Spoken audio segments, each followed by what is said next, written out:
Shalom, selamat pagi Bapak Ibu Saudara yang dikasihi Tuhan. Doa dan harapan saya, seluruh jemaat dalam pemeliharaan Tuhan.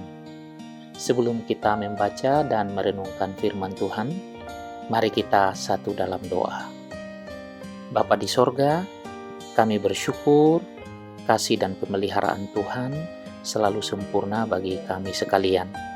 Saat ini kami akan membaca dan merenungkan firman-Mu. Kami mohon pertolongan Tuhan, supaya kami boleh mengerti, memahami, dan mendalami firman-Mu. Bahkan dengan pertolongan Tuhan, kami diberi kemampuan untuk melakukannya. Dalam nama Tuhan Yesus, kami berdoa. Amin.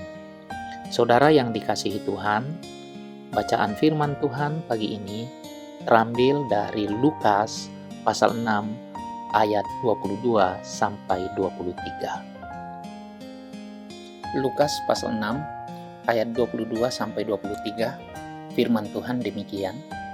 Berbahagialah kamu jika karena anak manusia orang membenci kamu, dan jika mereka mengucilkan kamu dan mencela kamu serta menolak namamu sebagai sesuatu yang jahat. Bersukacitalah pada waktu itu dan bergembiralah, sebab sesungguhnya upahmu besar di sorga, karena secara demikian juga nenek moyang mereka telah memperlakukan para nabi. Saudara yang dikasihi Tuhan, tema renungan kita hari ini adalah bergembiralah dan bersukacitalah. Saudara yang dikasihi Tuhan, Tuhan Yesus menuntut agar kita bergembira dan bersukacita. Alasan ini begitu mengejutkan dan memerlukan seluruh kitab untuk mengungkapkan implikasi yang menunjukkan itu. Setengah abad yang lalu, C.S. Lewis berespons terhadap kejutan ini melalui bukti yang tak terhindarkan dalam Injil. Ia menulis seperti ini: jikalau kita mempertimbangkan janji-janji, hadiah yang begitu gamblang dan mengejutkan di dalam Injil, akan tampak bahwa Tuhan kita mendapati kerinduan kita tidak terlalu kuat. Sebaliknya, terlalu lama. Kita adalah makhluk setengah hati, dibodohi oleh minuman keras dan seks dan ambisi ketika sukacita yang kekal ditawarkan kepada kita.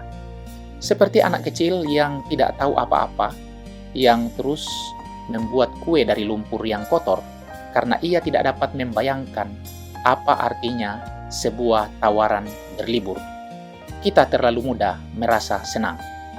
Saudara yang dikasihi Tuhan, dalam Matius pasal 13 ayat 44, Tuhan Yesus berkata, hal kerajaan sorga itu seumpama harta yang terpendam di ladang, yang ditemukan orang lalu dipendamkannya lagi. Oleh sebab sukacitanya, pergilah ia menjual seluruh miliknya, lalu membeli ladang itu. Perumpamaan ini menyatakan bahwa kehadiran penyelamatan Allah dan kedaulatan pemerintahannya begitu berharga, sehingga ketika orang melihat nilainya, mereka menganggap segala sesuatu tidak berarti dibandingkan harta yang besar itu yang menjadi bagian dari pemerintahan ini. Dan Tuhan Yesus tidak meragukan pengalaman internal dari pertobatan yang penuh dengan sukacita. Ia berkata, oleh sebab sukacitanya, pergilah ia menjual seluruh miliknya, lalu membeli ladang itu.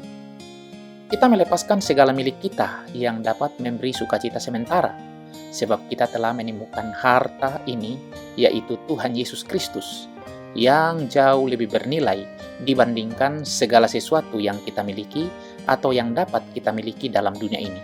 Itu sebabnya kita meninggalkan itu semua dengan sukacita.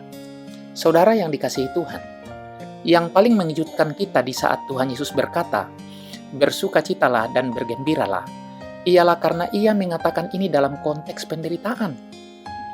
Berbahagialah kamu jika karena anak manusia orang membenci kamu, dan jika mereka mengucilkan kamu dan mencela kamu serta menolak namamu sebagai sesuatu yang jahat.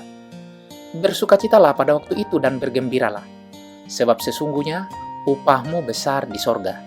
Karena secara demikian juga nenek moyang mereka telah memperlakukan para nabi. Demikian yang dikatakan Tuhan Yesus dalam Lukas pasal 6 ayat 22 sampai 23. Ketika Tuhan Yesus menuntut supaya kita bersukacita, Ia tidak lupa kita berada di dunia yang bagaimana. Saudara yang dikasihi Tuhan, bagaimana kita menaati tuntutan Tuhan Yesus yang mengatakan, bersukacitalah dan bergembiralah? Kita harus memperhatikan bahwa Tuhan Yesus menyerahkan dirinya untuk mati demi pengampunan dosa kita. Ia datang untuk memberikan nyawanya menjadi tebusan bagi banyak orang. Inilah dasar yang kuat yang dapat memberi kemampuan kepada kita untuk bersukacita dan bergembira dalam menjalani hidup sekalipun penuh penderitaan. Saudara yang dikasihi Tuhan, tujukanlah mata kita pada harta yang memuaskan, yaitu Tuhan Yesus Kristus yang mengasihi kita, yang memberi hidupnya sebagai tebusan, agar kita menikmati sukacita dan kegembiraan menjalani hidup ini. Bergembiralah dan bersukacitalah. Amin. Saudara yang dikasihi Tuhan, mari kita satu dalam doa. Bapa di sorga, kami bersyukur atas firman-Mu yang telah kami baca dan kami renungkan bersama. Berilah kemampuan bagi kami untuk bergembira dan bersukacita dalam menjalani kehidupan yang Tuhan beri atas keselamatan yang telah Tuhan berikan kepada kami di dalam dan melalui Tuhan Yesus Kristus.